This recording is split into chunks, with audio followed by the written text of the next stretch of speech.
चलिए बात करते हैं एक ऐसे दिन की जब दशकों से सुलग रहा एक तनाव अचानक एक विस्फोटक युद्ध में बदल गया। एक ऐसा दिन जिसने पूरे मिडिल ईस्ट को तबाही के मुहाने पर लाकर खड़ा कर दिया। 28 फरवरी 2026। ये कोई आम तारीख नहीं है, इसे याद रखना होगा। यही वो दिन था जब एक लंबे समय से चल रहा शैडो वॉर, मतलब एक छिपा हुआ युद्ध, अचानक से सबके सामने आ गया, एक खुले और विनाशकारी संघर्ष के रूप में, जिसने पूरी दुनिया को हिलाकर रख दिया। और जब अमेरिकी राष्ट्रपति से पूछा गया कि यह सब क्यों हुआ, तो उनका जवाब देखिए। ये शब्द साफ बताते हैं कि ये कोई छोटी मोटी झड़प नहीं थी, बल्कि एक बहुत बड़ा और सोचा समझा मिलिट्री ऑपरेशन था, जिसका मकसद था ईरान को हर हाल में रोकना। तो आखिर ये था क्या? चलिए इस पूरे ऑपरेशन को थोड़ा समझते हैं। इस जॉइंट मिलिट्री एक्शन को नाम दिया गया था ऑपरेशन रोरिंग लायन। लेकिन इस नाम के पीछे की कहानी क्या थी?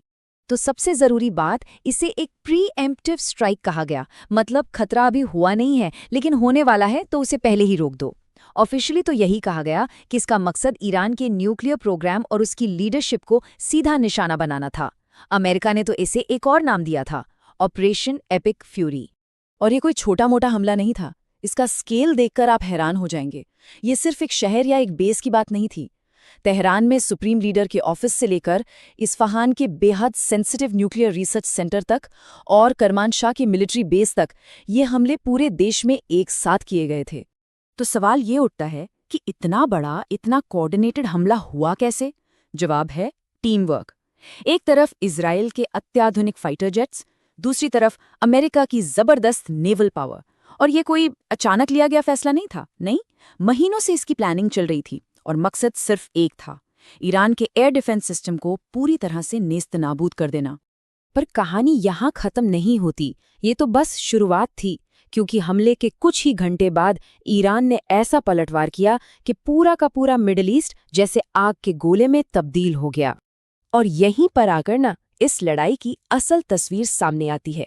देखिए कैसे एक ही एक्शन की दो बिल्कुल अलग अलग कहानियां सुनाई जा रही हैं। अमेरिका और इजराइल कह रहे थे कि ये तो हमारी आत्मरक्षा है, एक जरूरी कदम है।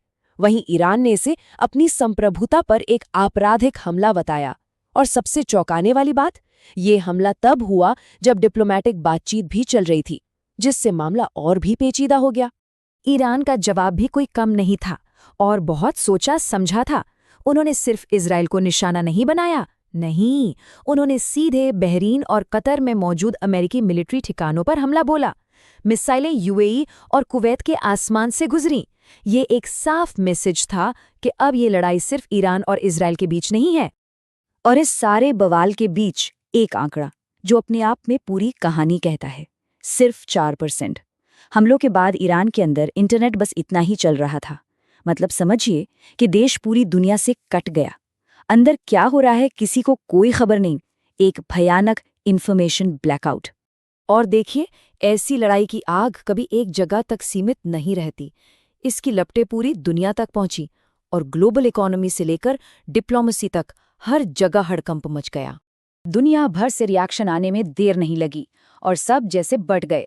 रूस ने तो सीधे सीधे अमेरिका को जिम्मेदार ठहरा दिया। यूरोपीय संघ ने कहा कि ये बहुत खतरनाक है। और बीच में फंस गए खाड़ी देश, जो ईरान के जवाबी हमले की सीधी जद में थे। वहीं नॉर्वे जैसे देशों ने तो इस हमले के कानूनी होने पर ही सवाल खड़े कर दिए। तो सवाल उठता है कि हम लोगों के लिए ये सब जानना क्यों जरूरी है? इस एक आंकड़े को देखिए। भारत का 50% तेल, जी हाँ 50%, उसी रास्ते से आता है जो अब एक एक्टिव वॉर जोन बन चुका है। अब आप खुद सोचिए कि इसका मतलब क्या है। ये ग्लोबल एनर्जी सप्लाई के लिए कितना बड़ा खतरा है। और इसका असर, वो तो सीधा हमारी जेब पर पड़ेगा। हमले से ठीक पहले ब्रेंट क्रूड ऑयल का दाम था लगभग $72 प्रति बैरल। अब एक्सपर्ट्स कह रहे हैं कि ये कीमत $110 तक भी जा सकती है। इसका मतलब साफ है, पूरी दुनिया में महंगाई की एक नई और जबरदस्त लहर आने वाली है। तो इन सब के बाद आज हम खड़े कहाँ हैं? सबसे बड़ा सवाल यही है कि अब आगे क्या होगा। क्या यह हमला जायज था? चलिए आखिरी हिस्से में इन्हीं सवालों के जवाब टटोलते हैं। अब देखिए, इसकी कानूनी बहस भी बड़ी दिलचस्प है। एक तरफ है अमेरिका और इजराइल। वो कहते हैं कि भाई ये तो हमारा आत्मरक्षा का अधिकार था।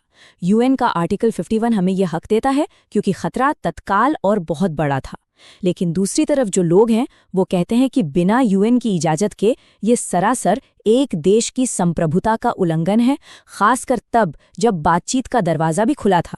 तो आगे हो क्या सकता है? ये आंकड़े हमें एक धुंधली सी तस्वीर दिखाते हैं। सबसे ज्यादा चांस, करीब 45%, वो इस बात का है कि ये लड़ाई अभी और चलेगी। हफ्तों तक हमले होते रहेंगे और पूरे इलाके में अस्थिरता बनी रहेगी। लेकिन 20% चांस एक फुल स्केल रीजनल वॉर का भी है। और अगर ऐसा हुआ तो उसके नतीजे वाकई बहुत भयानक होंगे। हुर्मुज़ का रास्ता बंद हो सकता है और दुनिया एक बड़ी मंदी में जा सकती है। और आखिर में हम इसी एक सवाल पर आके रुक जाते हैं। क्या ये सिर्फ एक लिमिटेड स्ट्राइक थी जो यहीं थम जाएगी, या फिर ये उस बड़ी भयानक क्षेत्रीय लड़ाई की पहली चिंगारी थी जो पूरी दुनिया को अपनी आग में झोंक देगी? इसका जवाब फिलहाल किसी के पास नहीं है।